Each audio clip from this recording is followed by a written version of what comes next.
Peace. This is a meat and potato social production starring myself, the Warrior Alchemist, and today's topic for the occult family is sex magic, succubi, and incubi.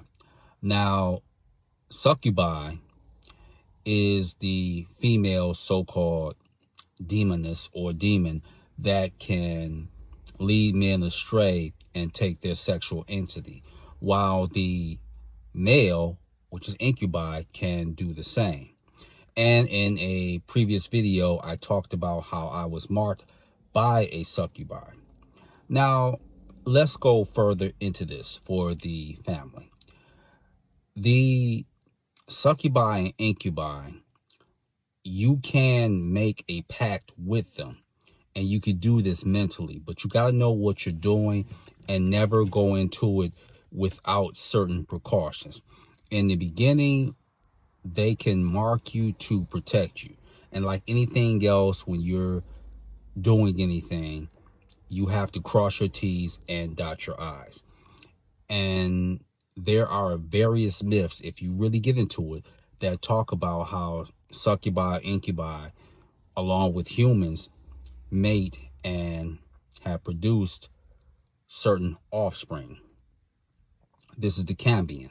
That's the name for them. And one thing about it is that if anyone is familiar with Merlin, Merlin was in that such case.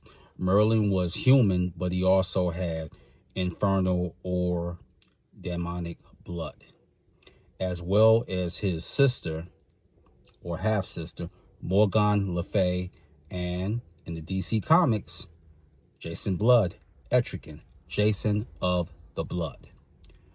Now, when you do divination, and I keep telling people this, do divination, because the majority of humans don't want to do that. Those with occult or witch blood, they're going to pull you into this no matter how much you want to escape, because you have celestial and infernal blood. It just depends on what polarity that you want to pull towards. And when you're pulling towards that polarity, what's going to end up happening is that when you're marked by a succubus or incubi, even if they move on, they still will grant you a level of protection. And yes, I'm going to say this, succubi and incubi can amplify and increase your magical abilities. They can do this.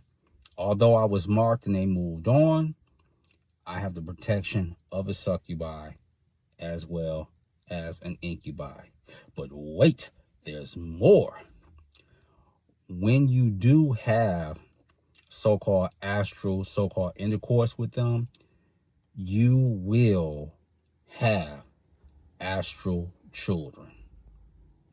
This is what you'll have, and you will encounter those astral children either in your dreams or when you are working with the Qalipoth or the tunnels of Set. This is what will happen. So, where am I going with this? I'm so glad you asked. Unconsciously, you can do a lot of things. And in doing those things, what's going to end up happening is that, and Kenneth Grant said this as well as Crowley and others, is that when you are dealing with a succubi, incubi, part of it from a psychological aspect is that you are dealing with repressed sexual wants, needs, and aggression. That's what you're dealing with if we're talking about psychology. So here's what one needs to do.